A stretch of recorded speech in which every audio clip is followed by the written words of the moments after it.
Hey everyone, you are sitting down to a fancy dinner and someone hands you a butter knife. You probably think it is just a boring little tool for spreading butter, right? Well, what if I told you that this tiny utensil has a wild history, a surprising evolution, and a cultural impact that stretches across the globe? Stick with me, because today we are diving deep into the cultural significance of butter knives. And trust me, it is way more fascinating than you might expect. Welcome back to the channel, friends. Today, we are talking about butter knives, those little spreaders we all take for granted. You might be wondering why on earth I would dedicate a whole video to something so simple. Well, here is the thing. Butter knives are not just about butter. They tell a story of human ingenuity, social customs, and even class divides. We are going to explore where they came from, how they evolved, why they matter in different cultures, and toss in some wild facts that will make you the star of your next dinner party. So, grab a snack, maybe some bread and butter, and let us get started. Let us kick things off with the origin story of the butter knife. It is ancient times, and people are eating with their hands or using sharp, pointy knives for everything: meat, bread, you name it. Those early knives were not exactly safe for spreading something soft like butter. Historians believe the butter knife started to emerge around the 17th century in Europe, particularly in France. Why France? Well, the French were obsessed with food presentation, even back then. They loved their butter, and they wanted a tool that could handle it with finesse. Now, these early butter knives were not mass-produced. They were handmade, often by skilled silversmiths, and they were a luxury item. If you had a butter knife on your table, it meant you were someone important, or at least you wanted people to think you were.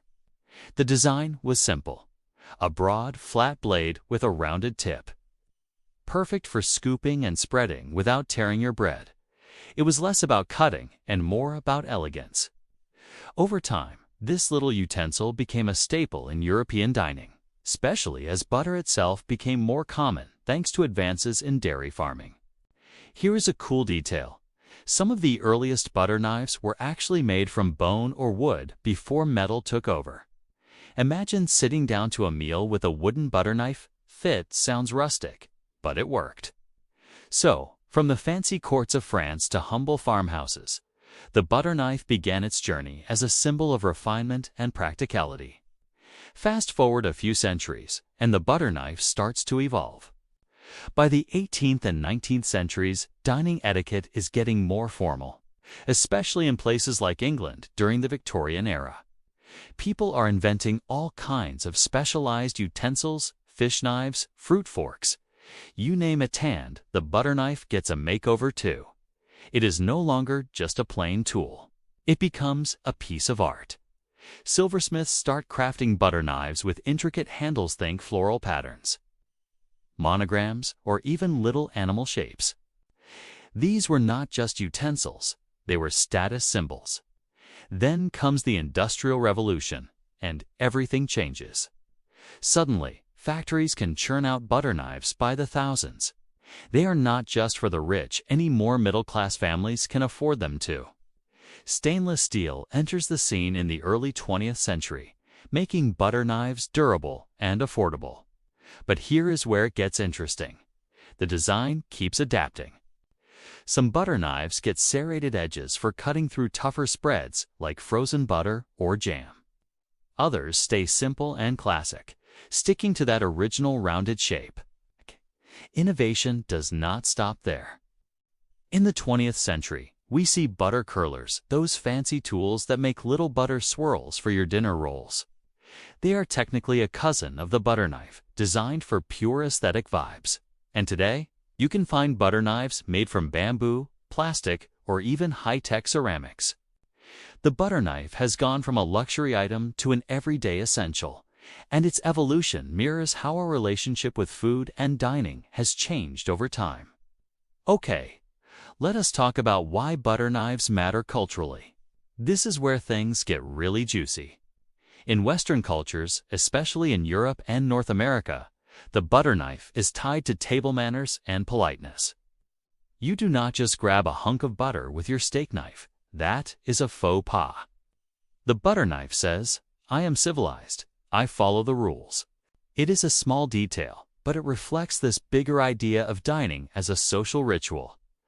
Now, let us zoom over to Japan.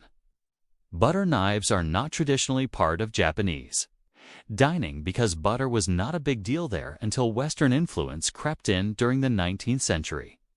Even today, you might not find a butter knife at a traditional Japanese meal. Chopsticks and sharper knives rule the table.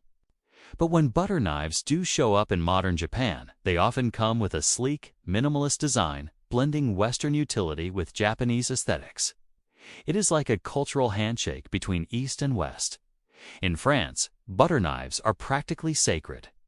The French take their bread and butter seriously, and the butter knife is a key player in that daily ritual of breaking bread. Meanwhile, in places like India, where butter is used in ghee form, you will not see a butter knife at all. Fingers or spoons do the job. The butter knife's presence or absence tells us so much about how different cultures approach food, its hospitality, and even identity. Here is a thought. The butter knife is not just a tool, 'tis a tiny ambassador of culture. Whether it is signaling wealth, refinement, or just a love for buttered toast, it carries meaning beyond its size. All right, time for some fun facts to spice things up. Did you know that in the 19th century, some butter knives doubled as letter openers? People would use them at breakfast to spread butter and then slit open their mail. Talk about multitasking. Another wild one. There is a world record for the largest butter knife ever made. It is over 12 feet long and lives in a museum in Casey, Illinois. Imagine trying to spread butter with that thing. Here is a quirky detail. In some Victorian households, tortillas were so precious that servants were not allowed to touch them. They were reserved for the family only. And get this, the phrase "to butter someone up" might actually tie back to the butter knife. It comes from an old custom of offering someone bread and butter as a gesture of flattery. Smooth moves, right? One more for you. In the 1950s, some American companies marketed butter conditioners, little heated butter knives that kept your butter soft and spreadable. They did not catch on, but it shows how obsessed we have been with perfecting this little tool. Who knew butter knives had so much personality? So, there you have it, the cultural significance of butter knives. Unpacked. We have traced their journey from ancient dining tables to modern kitchens, watched them evolve from luxury goods to everyday items, and seen how they reflect culture in surprising ways. This tiny utensil might seem insignificant, but it is a window into our history, our habits, and even our values. Next time you pick up a butter knife, I hope you will see it in a whole new light, not just a tool, but a story. If you enjoyed this deep dive into butter knives, do not forget to hit that like button. It really helps the channel grow. Drop a comment below and tell me, what is your favorite thing to spread with a butter knife? Subscribe if you have not already, and ring that bell so you never miss a video. I have got more quirky histories coming your way, so stick around. Thanks so much for watching, everyone. I will see you in the next video. Until then, keep spreading the love one butter knife at a time. Bye for now.